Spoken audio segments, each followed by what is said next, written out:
Halo teman-teman remaja, selamat datang kembali di dalam Sekam edisi remaja kali ini. Hari ini kita akan bersama-sama merenungkan sebuah tema, yaitu lempar batu sembunyi tangan. Sebelumnya kita akan bersama-sama menyiapkan hati kita, diri kita dengan mendengarkan sebuah lagu pujian yang dinyanyikan oleh teman-teman kalian yang berjudul Aku Milikmu, Yesus Tuhanku. Mari kita bersama-sama mendengarkan.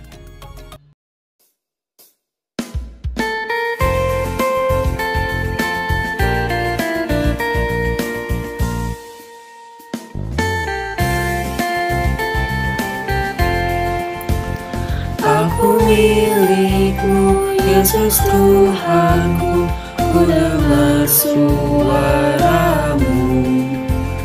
Ku merindukan datang mendekat dan diraih olehmu.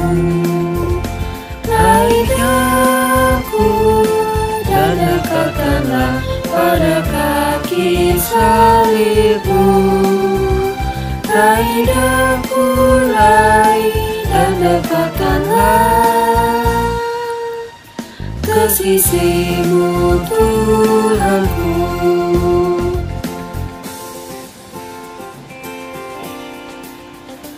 Aku hamba-Mu, Kau sucikanlah oleh kasih kurnia, hingga jiwaku memegang teguh kehendak-Mu yang mulia. Raih daku dan dekatkanlah pada kaki salib-Mu.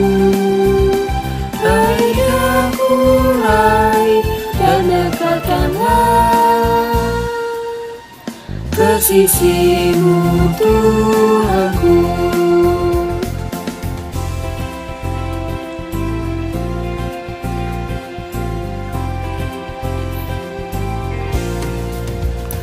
Sungguh indahnya walau sejenak beserta-Mu Allahku. Dalam doaku sungguh akrabnya bersekutu dengan-Mu. Raih daku dan dekatkanlah pada kaki salib-Mu. Raih daku, raih dan dekatkanlah ke sisimu Tuhanku.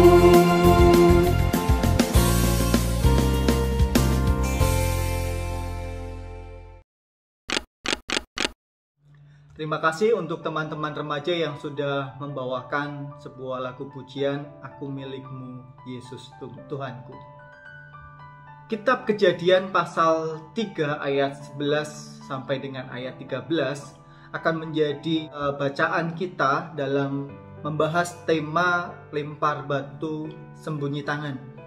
Sebuah perikop yang diambil dari kisah tentang kejatuhan manusia di dalam dosa. Saya akan membacakan untuk kita semuanya. Firman-Nya, firman Tuhan Allah. Siapakah yang memberitahukan kepadamu bahwa engkau telanjang? Apakah engkau makan dari buah pohon yang kularang engkau makan itu? Manusia itu menjawab, perempuan yang kau tempatkan di sisiku, dialah yang memberi dari buah pohon itu kepadaku, maka ku makan. Kemudian berfirmanlah Tuhan Allah kepada perempuan itu, apakah yang telah kau perbuat ini? Jawab perempuan itu, ular itu yang memperdayakan aku, maka ku makan. Teman-teman, kisah Kejadian pasal 3 ayat 11 sampai dengan 13 ini sering kita dengarkan. Kisah tentang kejatuhan manusia di dalam dosa.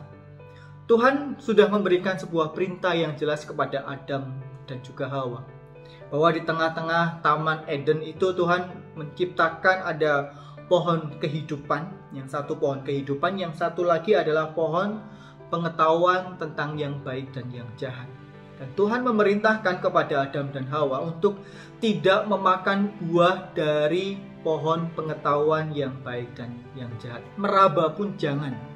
Perintah Tuhan jelas, tetapi mereka tergoda oleh bujuk rayu ular. Ular mengatakan kalau kamu makan buah itu maka kamu akan menjadi sama seperti Allah. Dan ketika mereka memakan buahnya maka kemudian mereka telanjang. Dan mereka sangat malu. Di tengah ketelanjangan mereka kemudian firman Tuhan datang. Siapakah yang memberitahukan kepadamu bahwa engkau telanjang? Apakah engkau makan dari buah pohon yang kularang engkau makan itu? Lalu Adam menjawab, manusia itu menjawab, perempuan yang kau tempatkan di sisiku, dialah yang memberi dari buah pohon itu kepadaku, maka ku makan. Adam menyalahkan sosok Hawa, perempuan itu yang ada bersama dengan dia. Dia tidak mau mengakui bahwa dirinya telah makan dengan sangat gentleman. Ya Tuhan, saya sudah melanggar perintah-Mu, saya sudah memakan buah itu. Itu tidak dilakukan oleh Adam. Tetapi dia menyalahkan Hawa, perempuan itu.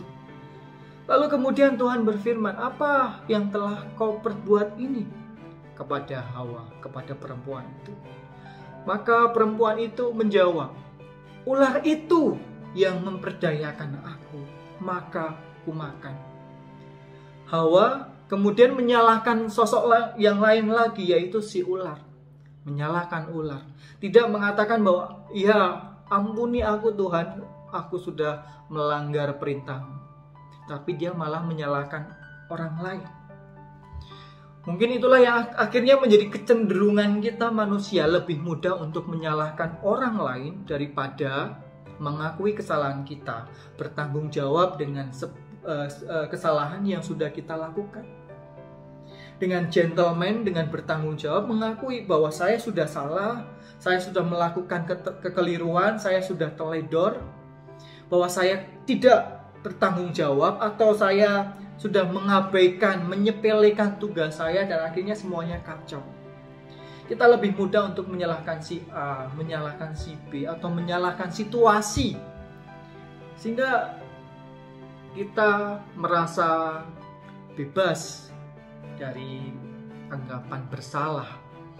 Padahal konsekuensi itu tetap harus kita rasakan, tetap harus kita hadapi. Teman-teman, mari kita belajar untuk bertanggung jawab. Bertanggung jawab untuk mengakui kesalahan yang kita lakukan. Bertanggung jawab atas apa yang kita sudah kerjakan. Sekalipun itu adalah karena keteledoran kita.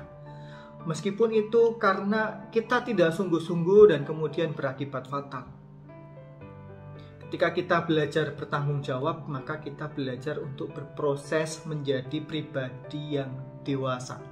Ketika kita hanya menyalahkan orang lain, berarti kita tidak berani untuk menghadapi sebuah resiko, tidak berani menghadapi sebuah tantangan, ya, masalah yang ada di depan kita. Lalu kemudian ya kita akan menjadi pribadi yang seperti itu saja gitu ya. Jadi ketika kita berani untuk bertanggung jawab,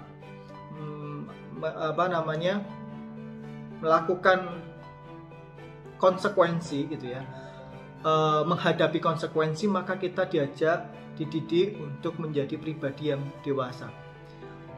Melakukan kesalahan, terlebih dari seorang remaja, itu hal yang lumrah. Tetapi ketika kita melakukan kesalahan, kita harus belajar untuk memperbaikinya. Percuma jika kita hanya melakukan kesalahan kemudian mengakui tanpa memperbaikinya. Jadi nilai plusnya selain mengakui itu adalah kita harus mau melakukan perbaikan diri, kita harus mau mengevaluasi diri. Ya, jadi tidak hanya berhenti pada mengakui kesalahan kita, tapi kita juga harus mau mengevaluasi diri, belajar dari kesalahan kita supaya tidak terulang lagi. Dalam relasi kita dengan orang lain, dengan orang tua, dengan sahabat, dengan teman, dengan guru atau siapapun, mungkin kita pernah melakukan sebuah kesalahan kepada mereka. Mungkin kita juga pernah lempar batu sembunyi tangan. Kita menyalahkan orang lain dari masalah yang kita sudah perbuat. Mari coba kita evaluasi, kita belajar dari masalah itu untuk tidak melakukan kesalahan lagi. Selamat berbenah diri, selamat menjadi makin dewasa. Tuhan memberkati.